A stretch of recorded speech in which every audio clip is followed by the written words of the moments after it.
राजस्थान के सीकर जिले के पास में गांव है जहां बाबा श्याम का भव्य मंदिर है और लाखों की तादाद में भक्त दर्शन करने आते हैं। खाटू श्याम जी कौन थे, आज आपको इनकी कथा सुनाते हैं। लाक्षागृह की घटना में प्राण बचाकर वन वन भटकते पांडवों की मुलाकात हिंडिमा नाम की राक्षसी से हुआ। यह भीम को पति के रूप में प्राप्त करना चाहती थी। माता कुंती की आज्ञा से भीम और हिंडिमा का विवाह हुआ, जिससे घटोत्कच का जन्म हुआ। घटोत्कच का पुत्र हुआ बर्बरिक, जो अपने पिता से भी शक्तिशाली था। बर्बरिक देवी का उपासक था। देवी के वरदान से उसे 3 दिव्य बाण प्राप्त हुए थे, जो अपने लक्ष्य को भेद कर वापस लौट आते थे। इनकी वजह से बर्बरिक अजय हो गया था। महाभारत के युद्ध के दौरान बर्बरिक युद्ध देखने के इरादे से कुरुक्षेत्र आ रहा था। श्री कृष्ण जी जानते थे कि अगर बर्बरिक युद्ध में शामिल हुआ तो परिणाम पांडवों के विरुद्ध होगा। बर्बरिक को रोकने के लिए श्री कृष्ण जी ने गरीब ब्राह्मण बनकर बर्बरिक के सामने आए। अनजान बनते हुए श्री कृष्ण जी ने बर्बरिक से पूछा कि तुम कौन हो और कुरुक्षेत्र क्यों जा रहे हो। जवाब में बर्बरिक ने बताया कि वह एक दानी योद्धा है, जो अपने एक बाण से ही महाभारत युद्ध का निर्णय कर सकता है। श्री कृष्ण जी ने उनकी परीक्षा लेनी चाहिए।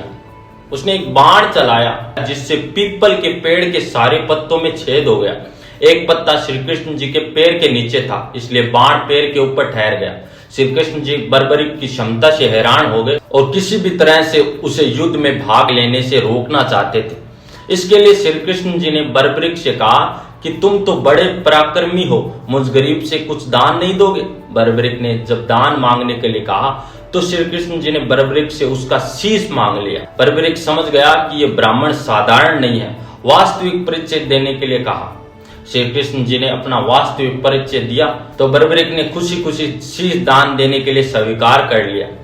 रात भर भजन पूजन कर फाल्गुन शुक्ल द्वादशी को स्नान पूजा करके बर्बरिक ने अपने हाथ से अपना शीश श्री कृष्ण जी को दान कर दिया।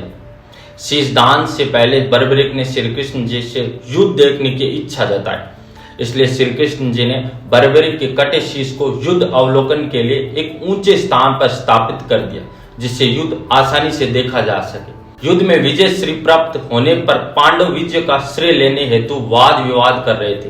तब श्री कृष्ण जी ने कहा, इसका निर्णय तो बर्बरिक का शीश ही कर सकता है, जिसने सारा युद्ध देखा है। बर्बरिक के शीश ने बताया कि युद्ध में श्री कृष्ण का सुदर्शन चक्र चल रहा था, जिसे कटे हुए वृक्ष की तरह योद्धा रणभूमि में गिर रहे थे। श्री कृष्ण जी ने प्रसन्न होकर बर्बरिक के उस कटे सिर को वरदान दिया कि कलयुग में तुम मेरे श्याम नाम से पूजित होगे।